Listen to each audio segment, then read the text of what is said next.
This was the reaction in Argentina as they finally crossed the line in one of the most extraordinary World Cup matches, not only of this tournament, but that we've seen in the history of the game.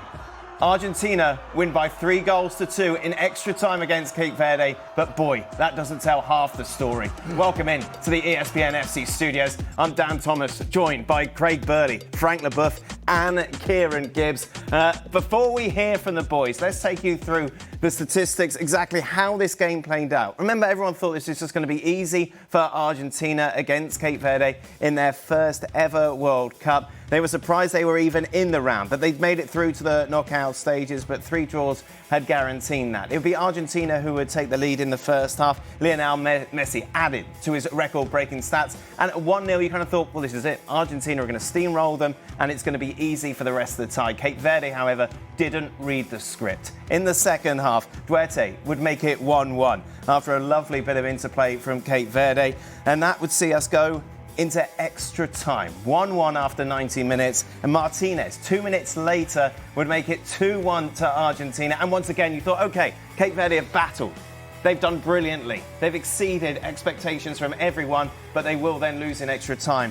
But then Cabral scored a goal that I think even just talking about it now gives you goosebumps, because you couldn't quite believe what you were seeing as Cape Verde got the equaliser. But in the end, it would be an own goal that would see Argentina get the victory and they advance to the next round, where they'll face Egypt. Craig, we've sat and we've watched thousands of games together. I don't know if we've seen anything quite like that before. No, I think in defeat, probably the best performance of the tournament by some stretch.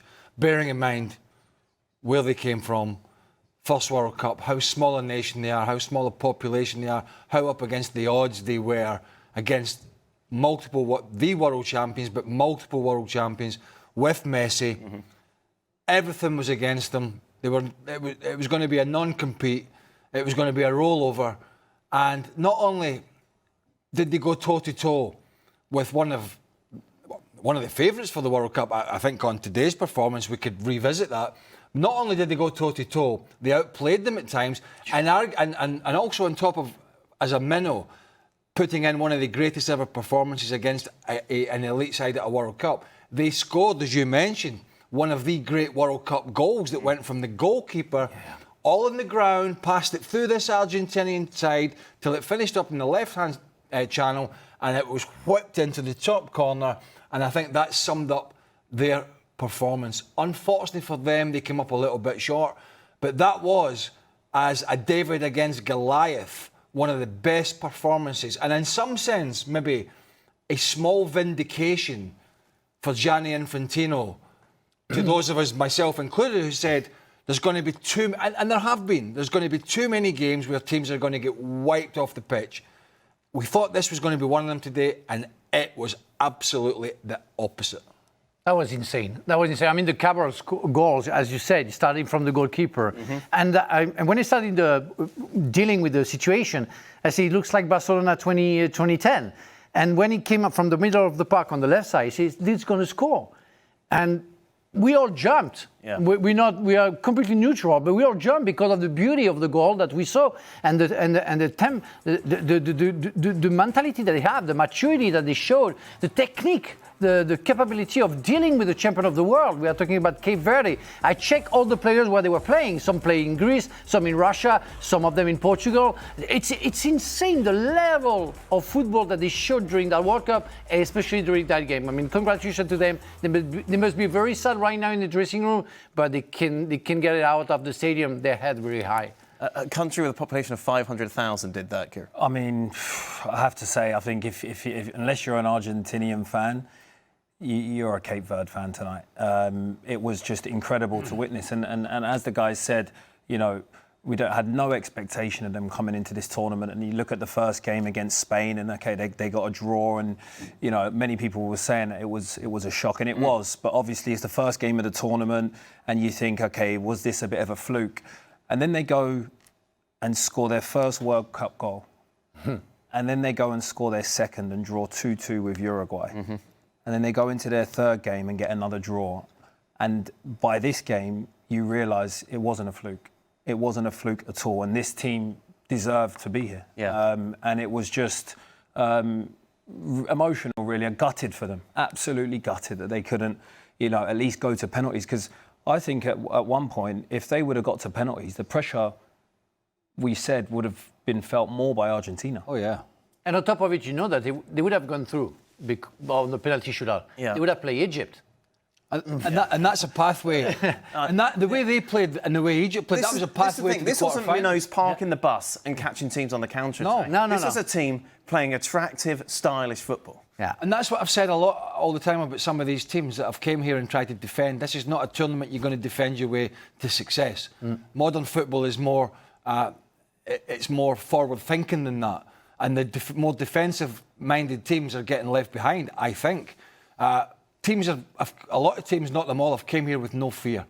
And that's made it a better tournament. Sure. I think when the winning goal went in for Argentina, the camera panned to Scaloni, the Argentinian coach, and he did not celebrate because he realised the situation he was in, that he was embarrassed that his team were in this scenario, that he was embarrassed by their performance.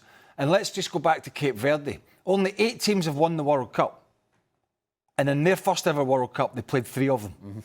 Yeah, it's true. Yeah. Played 3 of them. And in 90 And didn't lose to any of them in 90 minutes. In 90 minutes, lost to none of them and could have won. Yeah. And the other game drew with Saudi Arabia. That's impressive. They haven't came here and played well against Minnows, although Uruguay are not a great side at the moment. They're way more experienced than these Cape Verde boys. They've played 3 teams that have won the World Cup, and they have absolutely matched toe-to-toe against these teams and man for man. Absolutely brilliant. The results would say a lot about how poor Argentina was, but they weren't. I'm sorry, they played quite a good game. It's just they played a great opponent. It's not like while they had an on game, they weren't there, they weren't going for it. No, they were going for it. But the goalkeeper made a crazy save. I mean, when the Messi shot that free kick, it wasn't ready, and he went to jump on the other side. I mean, everything was perfect. The tackle from the one defender one time, that was spectacular. High levels centre back in the world, and everything was perfect from them. So Argentina had to deal with a great team. That's what we have to say today. It's why we enjoyed. Now, they did lose to Saudi Arabia when they won the World Cup, so they know what adversity is all about. Yeah. But they're going to have to come back from this, it's not adversity because they won. They're going to come back from this scare. But what would slightly concern me is it is not. I think ageing Argentinian team is wrong, but it's a slightly older Argentinian team. And I think we saw glimpses of that as the game went on, as the second half went on, as the extra time went on. They looked tired. Yeah. And this is going to be a long old tournament and getting played in hot stadiums, particularly the ones that don't have roofs on them. And a lot of these games are going to go to extra time. And I think that may expose this slightly older Argentinian side, particularly one with Messi at 38. And he looked gassed at the end. Rodrigo de Paul, not a few of these guys. Enzo Fernandez got cramps. Yeah, I mean, so if you said to me at the end of the game, who was the fitter of the two sides, it was Cape Verde. Yeah. There was a stage in that second half that if you were just switching on, you wouldn't know which one the defending champions were. Not at all. And we talk about the goalkeeper. The goalkeeper was outstanding, but even the wide players and the midfield and the way they kept their distances throughout the whole game, so tight. But then when they won the ball, they were really effective with it. They handled the ball under pressure because Argentina, they don't like to not have the ball, so they're always going to try in the first 5 seconds to close the ball down. And we saw 4 or 5 Argentinians surrounding the player with the ball, but they would wriggle out with the ball. They would find the front man. There was runners. It was just a delightful performance. I was in shock, honestly. The world champions were hanging on against Cape Verde. And that's not an understatement. That's where we are. Yeah. They were hanging on against Cape Verde for their life. Could you imagine back in Buenos Aires, back in Argentina, had they, even with the success of 4 years ago, had they gone out to this small country of guys who are just nomads in a football sense, that would not have gone down well. I saw when they showed the fans maybe on the last goal, they showed the fans getting up. They were on the chair, and you see a lady doing. Yeah, I bet there was just a collective like oh my God, we got it finally. Yeah. But that's what it is. A relief. But once again, the little fella got them off to a flying start. Yeah. Yes. But even when he scored, though, when Messi scored his first goal, you could see in his celebration. Normally, he's quite. This World Cup so far, it really looked like he's just enjoyed it and you know, celebrating, happy, smiling. But when he scored that first goal, which was an amazing goal, you could see the relief in him that they had gone one up. True. You know, because they were extremely compact. Yeah. So he knew that this was a tricky game from the beginning. Again, we are talking about players who played in good clubs, but not big clubs, against champion of the world playing for Chelsea, wherever it can be. And matching, I don't know. that was just an example. But they were absolutely matching with the best of the best. I want to talk about Argentina a little bit later on as we focus on what's going to happen in the knockout stages as they go through.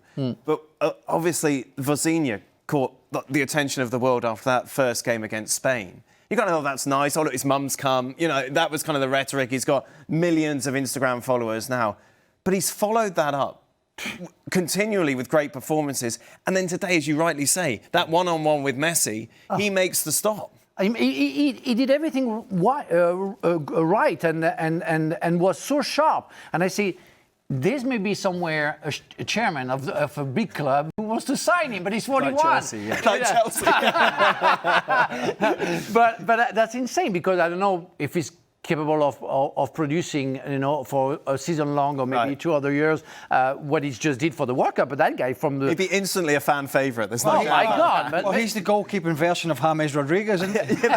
We might see him in 4 years again. We'll not see him in 4 years. That's what he did. He'll pop up and be brilliant again, then sort of go away. But it's an incredible story. A guy, you know, who's kind of scraped a living as a footballer throughout his years, and then suddenly at 41... Well, that's what World Cups are all about. Think back way back in the day, right? Was it 90, Roger Miller, Cameroon? Oh, yes. You know, nobody... You know, outside of Cameroon, nobody... Well, he was a big star in France. Was he? Roger Milla. He was playing for Montpellier. All right, I'll take that back. No, Why did you have to spoil that story? He was known as a great striker, but it's true.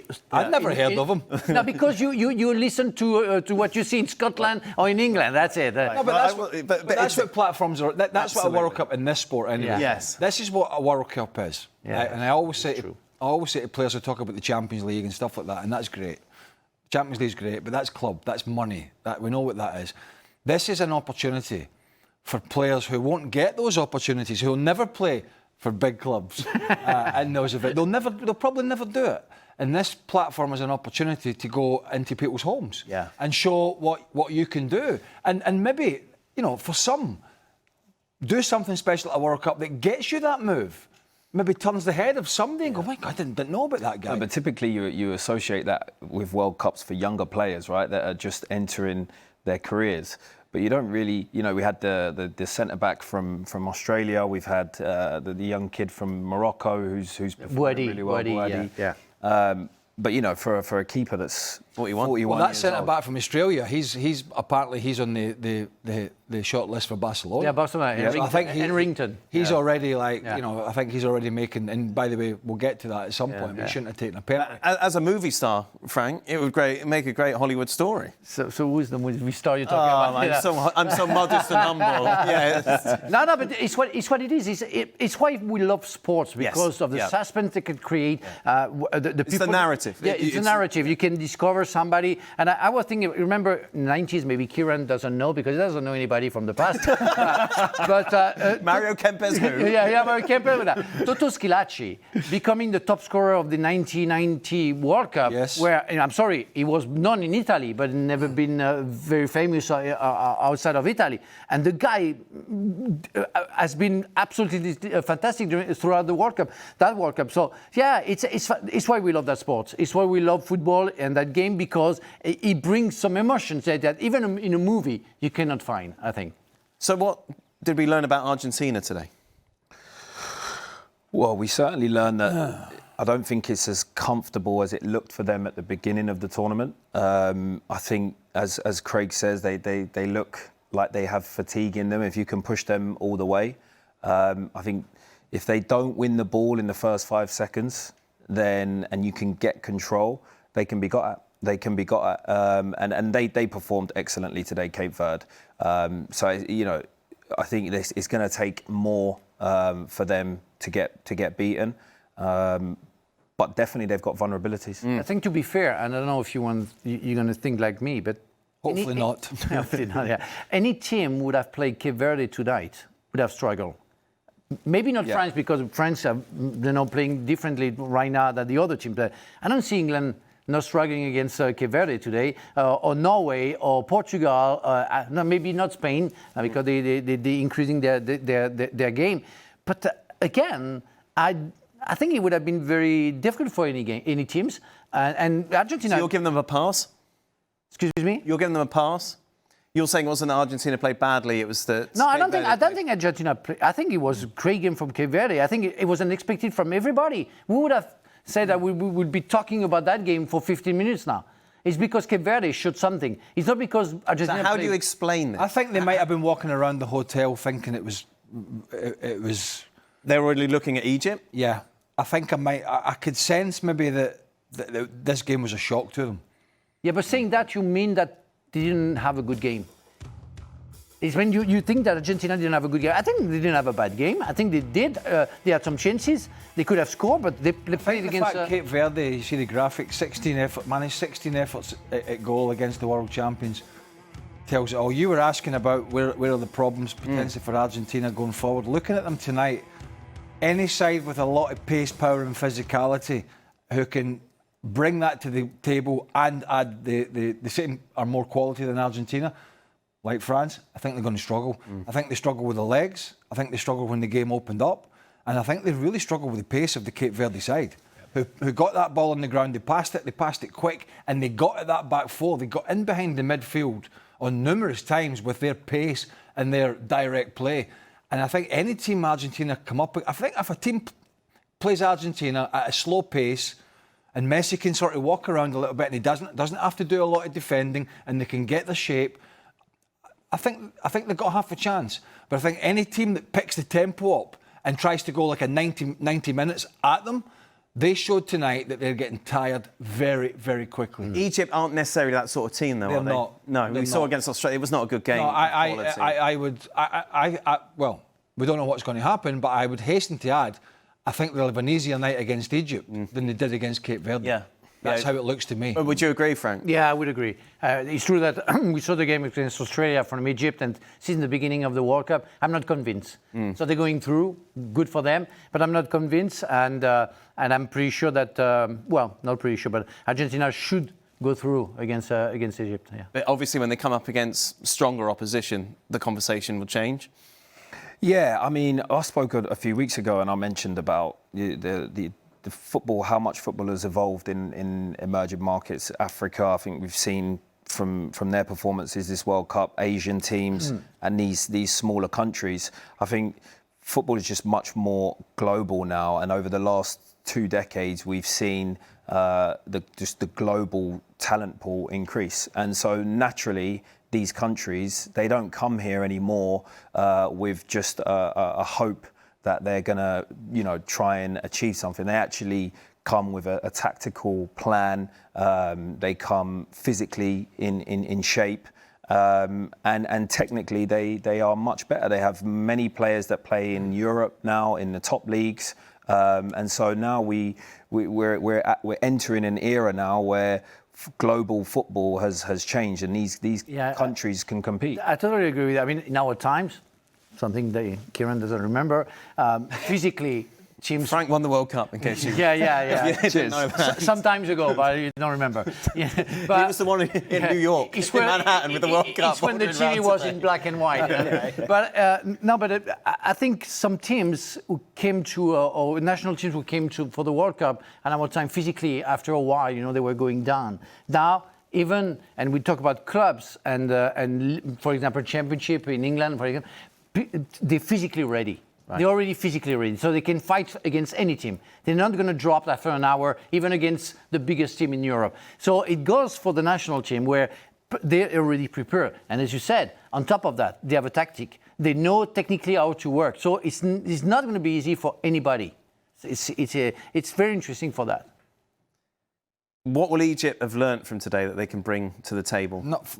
Nothing from their performance against Australia, who are extremely limited. Workmanlike, but limited. I mean, I can't tell you. Their ceiling is very low. It's just a defensive block, organised. Some big centre-half set pieces, which was crazy because they had a set piece after 2 minutes and they tried to play it short. They've got three centre-backs at 6'5". Yeah. And Egypt have been unimpressive. Salah's been unimpressive, but that's a continuation of his season at Liverpool. I suppose now you could sort of paint it as Messi against Salah, but one of them's not really playing that well. And you'd have to think that Argentina, who almost had a bad night at the office tonight, they would have to have another really bad night, I think, to lose to Egypt. Yeah. Or Egypt would have to up the game. It'd be a very different match. The same energy levels won't be there that we saw today. No, of course not.